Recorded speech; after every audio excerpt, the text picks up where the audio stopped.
আমার রবীন্দ্রনাথ, কবি জয় গোস্বামী। রবীন্দ্রনাথ আমার খুব কাছের মানুষ নন, আবার খুব দূরবর্তী দারুমূর্তিও নন। বয়সের হিসাবে তিনি আমার থেকে ঠিক 90 বছরের বড়। কিন্তু যদি আমাকে একটি দ্বীপে নির্বাসন দেওয়া হয় শুধুমাত্র 10টি বই বেছে নেওয়ার অধিকার দিয়ে, আমি অন্তত 4-5টি বই নেব রবীন্দ্রনাথের। গল্পগুচ্ছ 3 সঙ্গীত নেবই, সঙ্গে থাকবে শেষের কবিতা, গীতবিতান, আর 1টি বা 2টি কবিতার বই। যদি 11 বা 12 বইটি তুলে নিতে বলা হয় শেষ মুহূর্তে, তাহলে অবশ্যই নেব বিসর্জন বা ডাকঘর, শ্যামা বা রাজা, রবি জীবনী বা উপকাব্য রবীন্দ্রনাথ। ভয় হয় রবীন্দ্র রচনাবলী শেষে আমাদের সেই ধর্মগ্রন্থে পরিণত না হয় যার কাছ থেকে বারবার অজ্ঞাত ভয়ে পালিয়ে গিয়েও ফিরে আসতে হয় অজ্ঞাত এক আকর্ষণে। 5ই মার্চ 1988। তখন বসন্ত উৎসবের হাওয়া লেগেছিল পূর্বপল্লীর রুদ্রপলাশের।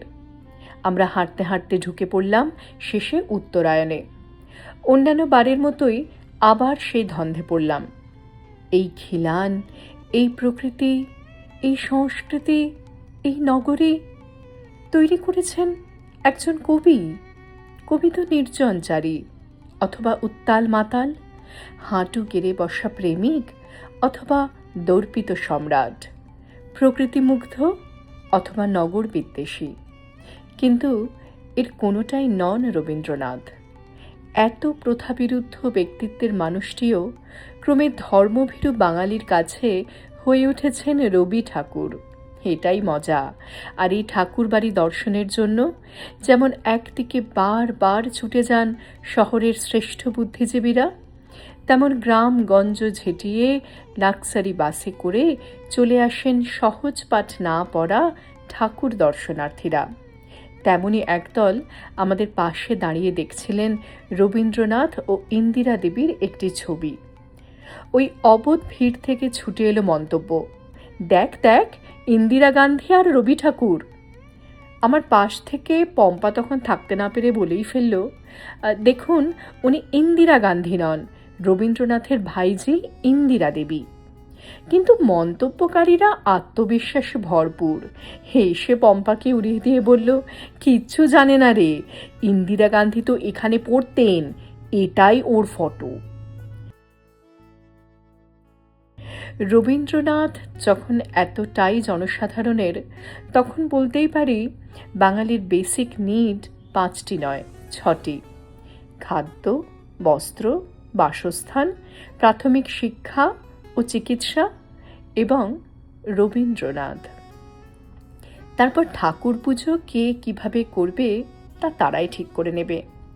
চায়ের দোকানের কেষ্ট হয়তো সাই বাবা আর নেতাজির ফটোর মাঝখানে টাঙানো রবীন্দ্রনাথের ফটোয় ধূপ জ্বালিয়ে সন্ধে দেয়, আর রবীন্দ্র গবেষিকা নীল আঁচল উড়িয়ে রতনকুঠি থেকে চলে যান রবীন্দ্র ভবনের দিকে।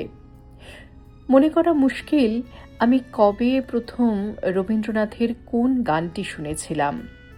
তবে আমাদের বাড়িতে একটি পাগলা ভিক্ষুক আসত, সে গাইত ওই মালতী লতা দোলে।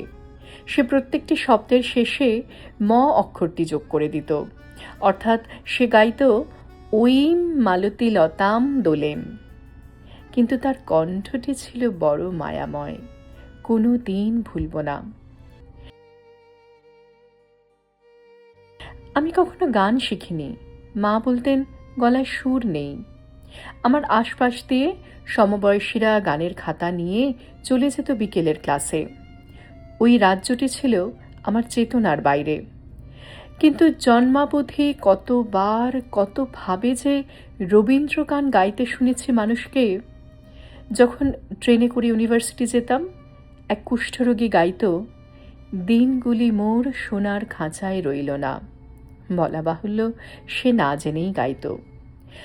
মাত্র 26 বছর বয়সে বিধবা হওয়া আমার এক পরিচিত মেয়ের গলায় শুনেছিলাম, আমার দিন ফুরালো ব্যাকুল বাদল সাঁঝে।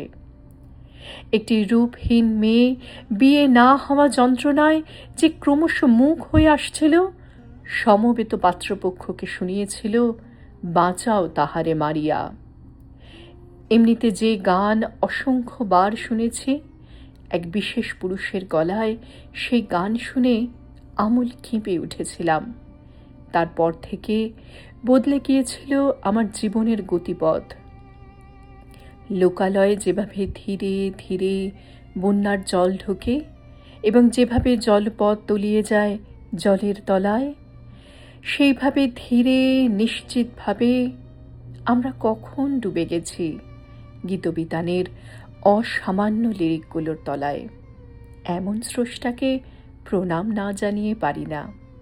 তার সামনে স্তব্ধ হয়ে দাঁড়িয়ে থাকতে হয়। এইসব সময় আমারও তাকে অলৌকিক বলে, ঠাকুর বলে বিশ্বাস করতে ইচ্ছে হয়। তাকে অর্ধেক বুঝে অর্ধেক না বুঝে মনে হয় তিনি এক অতিকায় একটা ডাকট্রিল, যার প্রাগ ঐতিহাসিক ডালার নিচে নিশ্চিন্তে ঘরকন্যা করছে আমাদের আবহমান সংস্কৃতি।